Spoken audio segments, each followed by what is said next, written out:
Bismillahirrahmanirrahim. Assalamualaikum warahmatullahi wabarakatuh. Semangat pagi. Alhamdulillah pada kesempatan kali ini kita bisa belajar kembali walaupun dalam suasana pandemik ya. Sehingga kegiatan belajar mengajar kita dianjurkannya sih dilaksanakan secara daring. Hanya saja karena di sekolah kita ini ada yang tinggal di asrama, maka kita melayani para siswa yang tinggal di asrama. Karena mereka tidak bisa pulang, diantaranya karena datang dari berbagai pelosok Nusantara yang lumayan jauh juga. Sehingga jika pulang pun, di samping karena ada PSBB juga mungkin biaya transportasinya yang relatif mahal. Banyak diantaranya yang pulang naik pesawat ataupun kapal laut. Karena siswa-siswi kita beragam yang berasal dari hampir seluruh pelosok Nusantara. Nah, sekarang ada beberapa yang tinggal di asrama, tetapi ada beberapa pula yang kemarin liburan itu mudik, dan ada pula yang sedang dalam perjalanan ya, sedang dalam perjalanan menuju kembali ke sekolah. Tetapi yang ada beberapa daerah juga yang menganjurkan PSBB, sehingga ada yang lain yang belum bisa kembali ke sini. Tidak apa-apa, kita selalu menjaga protokol kesehatan. Semoga sehat terus, belajar penuh semangat biarpun dalam situasi kondisi seperti ini, baik belajar secara daring maupun luring atau kombinasi di antara keduanya. Sebagai pelajar ya tugas kita adalah belajar ya.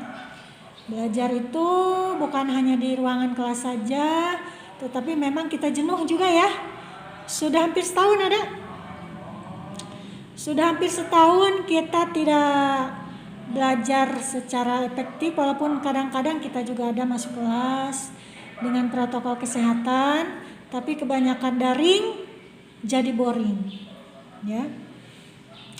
Untuk itu mari kita manfaatkan waktu terbaik kita sekarang untuk belajar sebagaimana mestinya, biar tidak terlalu jenuh juga. Walaupun hanya beberapa orang saja yang bisa masuk kelas hari ini. Tetap semangat, ayo disiapkan. Siap. Beri salam. Selamat pagi, Bu. Semangat, tetap semangat, semangat pagi, semangat terus ya. Ya.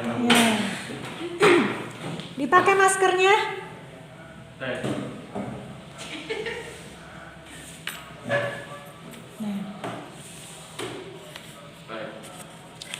Pada kesempatan kali ini kita akan belajar mengenai, mau langsung dicatat atau gimana judulnya? Boleh ya? Boleh dicatat. Perencanaan usaha. Silakan yang mau dicatat.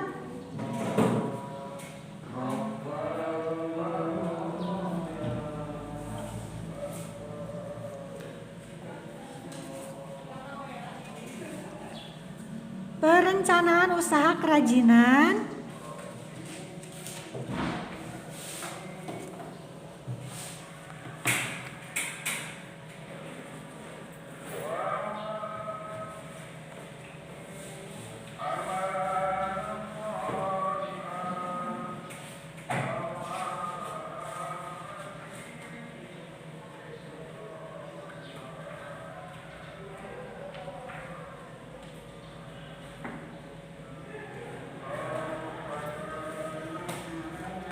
Sudah? Perencanaan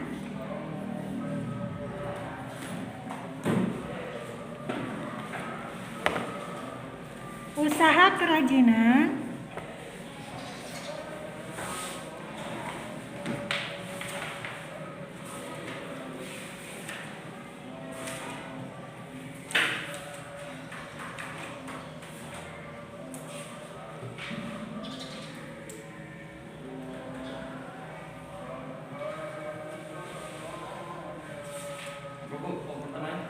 perencanaan. Itu pertama ya. Ya. Perencanaan usaha kerajinan.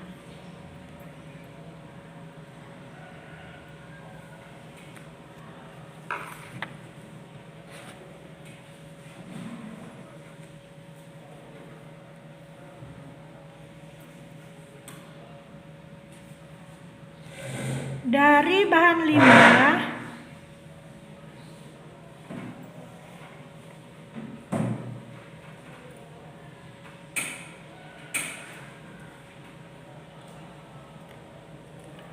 berbentuk bangun ruang. Dari bahan apa Bu? Perencanaan usaha kerajinan dari bahan limbah berbentuk bangun ruang.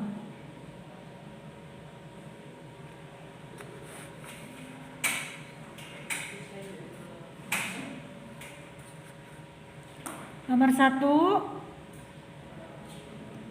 ide.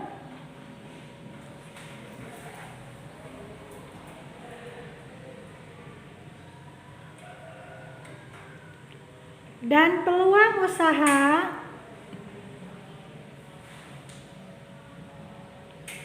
kerajinan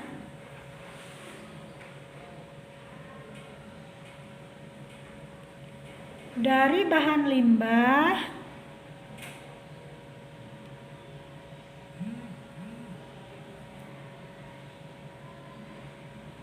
berbentuk bangun ruang. Boleh disimpan dulu alat tulisnya.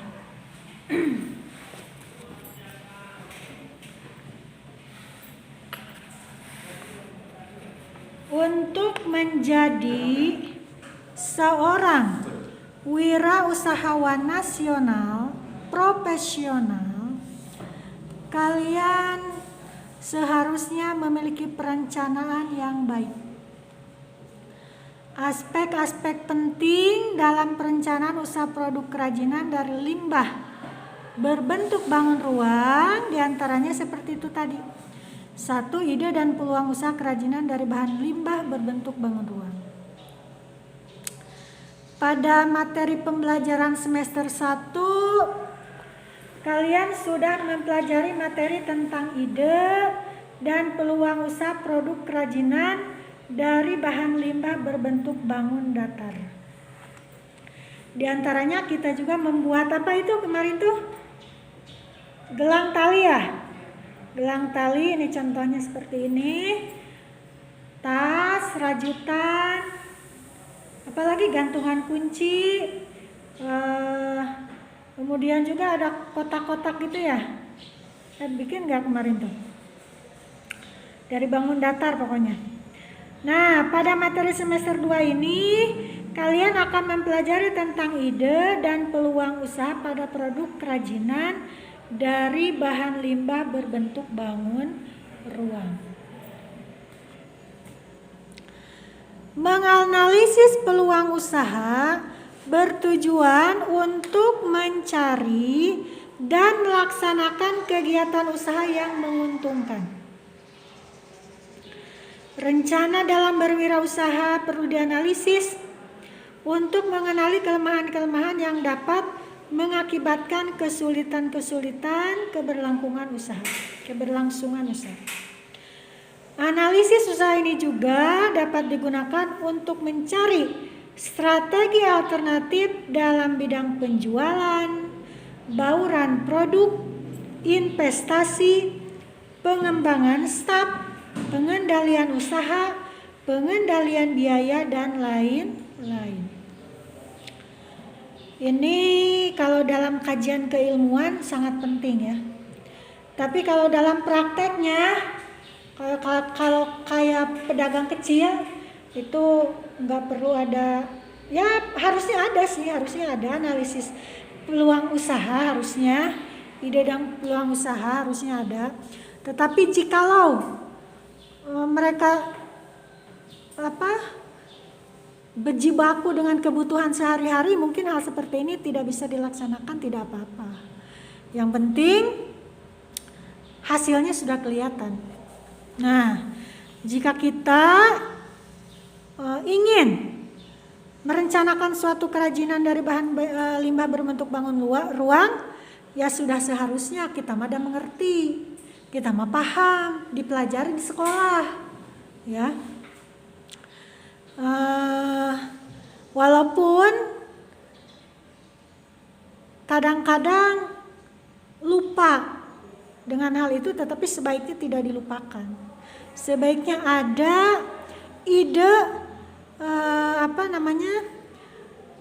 analisis usaha ini untuk digunakan, yaitu untuk mencari strategi alternatif dalam bidang penjualan, bauran produk, investasi, pengembangan staf, pengendalian usaha, pengendalian biaya, dan lain-lain.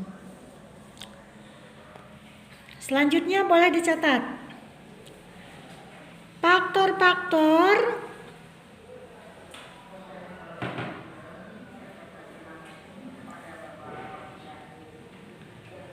yang menjadi dasar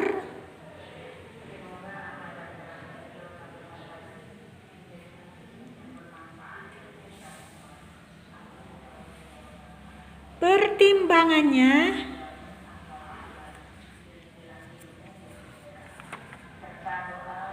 adalah sebagai berikut.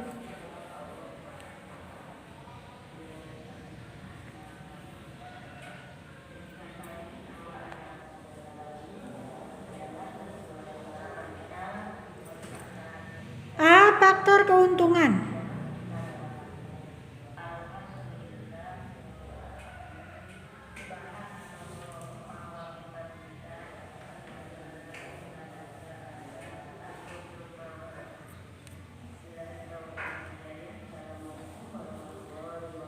B. Faktor penguasaan teknis.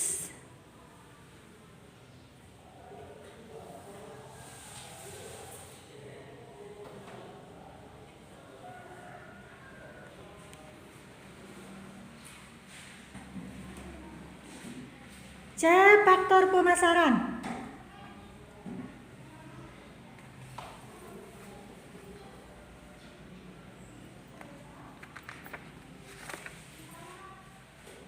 D. Faktor bahan baku.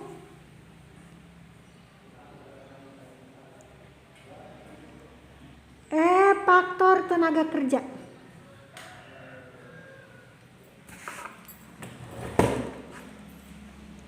Sudah belum?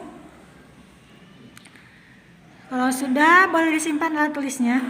Ada yang tahu nggak faktor-faktor yang menjadi dasar pertimbangan ini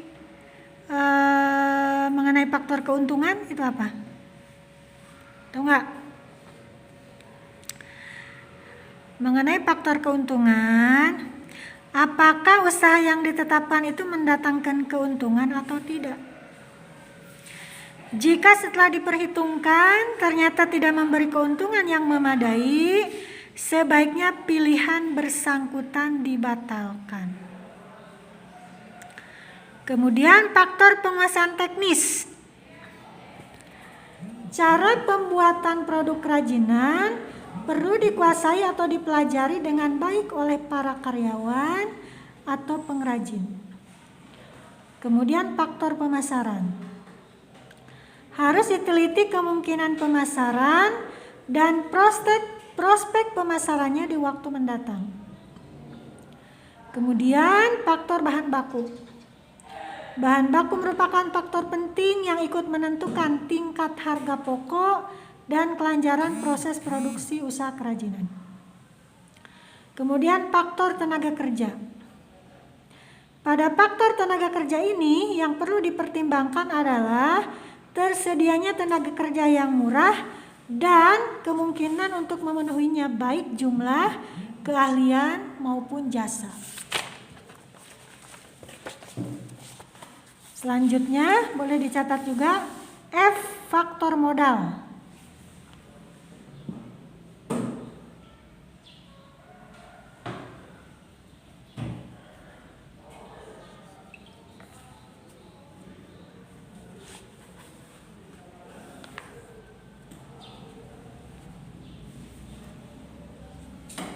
Dah.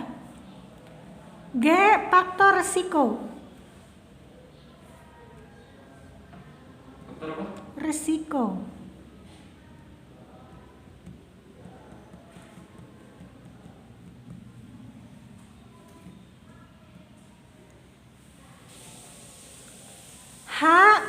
faktor persaingan.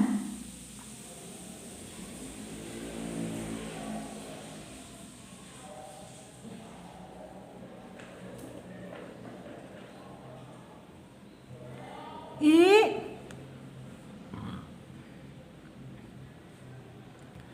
faktor fasilitas dan kemudahan.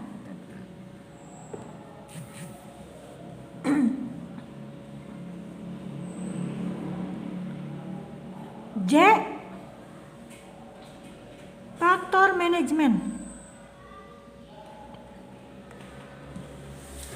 Boleh disimpan alat tulisnya. Ini dalam faktor modal perlu dipertimbangkan kesesuaian antara modal yang disediakan dan kebutuhan jenis usaha kerajinan yang dibutuhkan. Jadi jangan sampai boncos nanti kebanyakan modal tapi tidak menghasilkan keuntungan. Kemudian faktor risiko. Tingkat risiko yang akan ditanggung perlu dipertimbangkan dengan besarnya keuntungan yang akan diperoleh. Ini perlunya analisis ya. Kemudian faktor persaingan. Perlu dipelajari situasi yang akan terjadi dan disesuaikan dengan kemampuan menghadapinya dalam hal modal maupun pemasarannya. Kemudian faktor fasilitas dan kemudahan. Fasilitas yang dibutuhkan untuk operasi usaha kerajinan dan kemudahan penyediaannya menjadi pertimbangan. Kemudahan yang mungkin dapat diperoleh dari pemerintah seperti pajak dan lain-lain. Ini faktor manajemen. Pertimbangan penting lainnya adalah produk pengelolaannya yang paling sesuai dan bagaimana kemampuan pengusaha untuk mengelolanya. Hal ini sering diabaikan dalam mendirikan perusahaan kecil. Faktor lain yang perlu menjadi pertimbangan adalah peraturan pemerintah, perizinan, pertimbangan etis, lingkungan, dan sebagainya. Tapi kalau sekarang mengenai perizinan UKM itu agak dipermudah, lebih dipermudah oleh pemerintah. Hanya saja itu kemarin di mal-mal label halal yang biasanya diterapkan di makanan sekarang sudah agak dikurangi katanya. Seperti misalnya daging sapi biasanya ada label halal yang di mal itu memang harganya agak lumayan lebih tinggi ya. Tetapi konsumen merasa tenang jika ada label halal. Dan sekarang sudah agak dicabut katanya label halalnya. Ya. Ini juga faktor manajemen mungkin masuknya ke sini. Karena peraturan pemerintah juga perizinan. Mengenai perizinan, jika kalian ingin buat usaha UKM, usaha kecil menengah, itu sekarang dipermudah. Kalau zaman dulu itu daftar UKM itu jutaan. Sekitar 3-5 juta gitu. Kalau sekarang enggak katanya. Malah banyak karena COVID ini diberikan modal usaha ya. Saya kurang paham itu, cuman para tetangga katanya dapat ada yang 2,4, 2.400.000 untuk modal usaha katanya. Ada yang 600.000 atau apa, saya kurang paham itu. Ya, tapi memang ada bantuan dari pemerintah terutama di saat COVID seperti sekarang ini. Jika wirausahawan sudah menetapkan jenis usaha kerajinan sesuai dengan yang diinginkan dan sudah melalui berbagai macam pertimbangan, tugas yang perlu diperhatikan oleh seorang wirausaha adalah mempertimbangkan hal-hal sebagai berikut. Di antaranya jenis usaha kerajinan yang sesuai dengan hasrat dan minat, biar kita mengerjakannya semangat. Kalau tidak ada hasrat, tidak ada minat, boro-boro ngelirik juga males. Kecuali kalau misalnya ada juga yang sih, ya kalau bukan karena butuh gaji gitu, males kerja di situ, misalnya ada yang seperti itu. Tapi itu akan mengurangi kreativitas.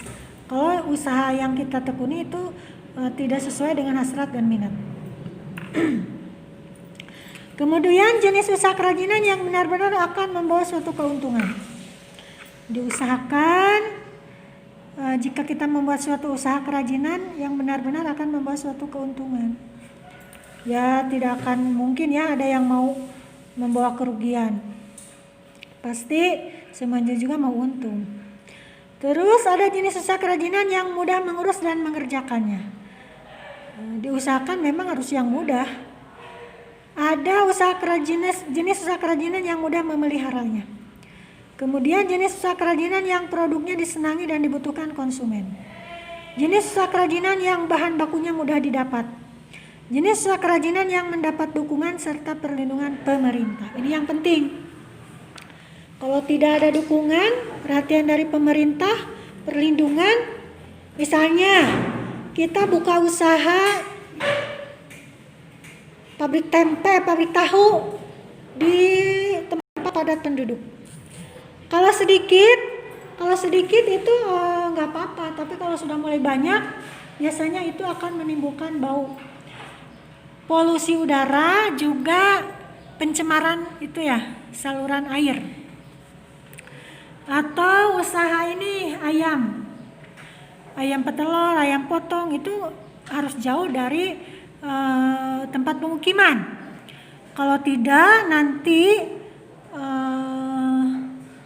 polusi udaranya ataupun pencemaran itunya lingkungannya bisa menimbulkan bahaya juga untuk kita. Bisa ditutup usaha kita. Bahkan bukan hanya para tetangga yang tidak suka dengan kita, para pemerintah pun biasanya akan turun tangan untuk menangani dan menutup akses bisnis kita.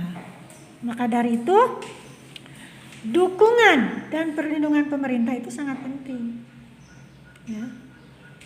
Jangan sampai kita udah ngeluarin modal banyak, tiba-tiba bisnis kita melesat, tiba-tiba masyarakat tidak suka, pemerintah menutup bisnis kita, wah sudah kacau dah kalau begitu. Kita dipelajari hal ini di sekolah, sehingga jika kalian nanti suatu saat mau buka usaha, ya sudah tahu aturan-aturannya. Ya, jangan sampai sembarangan karena hobi nih, hobi misalnya buat apa gitu suatu karya, tapi yang menimbulkan pencemaran. Wah itu mah, apalagi tempatnya di lokasi padat penduduk, pasti akan dengan secepat kilat diusir warga. Jangan sampai seperti itu. Ya. Kemudian menganalisis peluang usaha harus dimulai dengan perencanaan yang matang dan penuh perhitungan tentang segala kemungkinan yang akan menggagalkan usaha. Kalian tidak boleh asal-asalan dalam atau meniru tanpa berpikir dan dianalisis. Dengan adanya analisis SWOT, strength, kekuatan, weakness, kelemahan, opportunity, peluang, dan threat, ancaman, berarti kalian dapat mengetahui peta peluang usaha dan ancaman apa yang ada. Dengan tersedianya informasi intern dan ekstern, maka perusahaan akan dapat mengetahui di mana usaha itu ada peluang, opportunity untuk maju dan sukses. Apa saja yang akan mengancam perusahaan, threat. Adakah kekuatan, weakness yang membatasi atau menghambat kemampuan dalam mencapai sasaran usaha. Jadi sekali lagi, jika kita akan memulai perencanaan usaha kerajinan dari bahan limbah berbentuk bangun ruang, harus diperhatikan pula beberapa faktor yang menjadi dasar pertimbangannya. Jangan karena hobi, karena senang asal-asalan buka usaha. Jika usaha kita ingin maju, ingin sukses, memiliki peluang di pasar global nantinya, maka beberapa faktor ini harus kita kuasai dan dukungan serta perlindungan dari pemerintah juga dari warga setempat harus kita miliki pula, ya. Jangan sampai sembarangan buka usaha yang bisa mencemari lingkungan, yang pada akhirnya bisa merugikan diri kita sendiri. Ada yang mau bertanya nggak? Enggak? Kalau gitu tolong ditulis di depan ini aktivitas 1. Nah, ini berlatih untuk menentukan peluang usaha untuk produk kerajinan.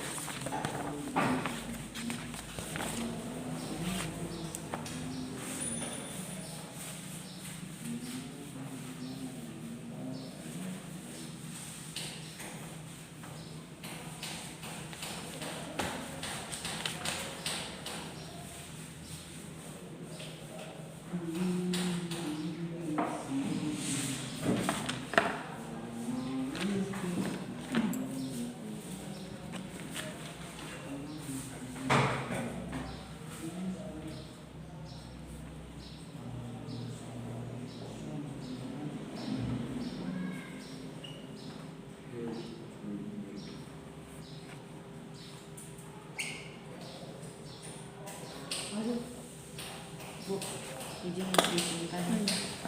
Silakan.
Ambil buku dulu silakan. Dibagi buku ya? Ya, silakan.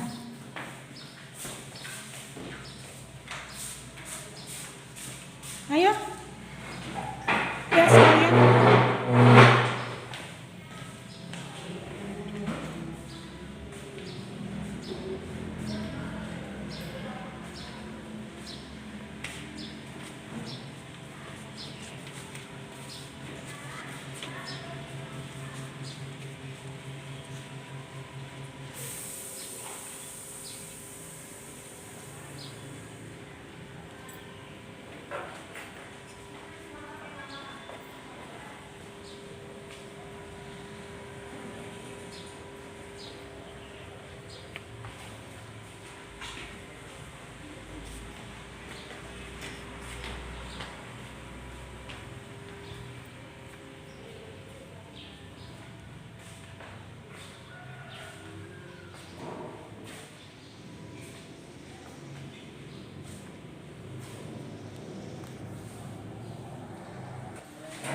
Karena waktunya sudah habis, sekarang silakan disiapkan. Berterima kasih. Terima kasih, Bu. Sama-sama, salam sehat, jaga protokol kesehatan ya.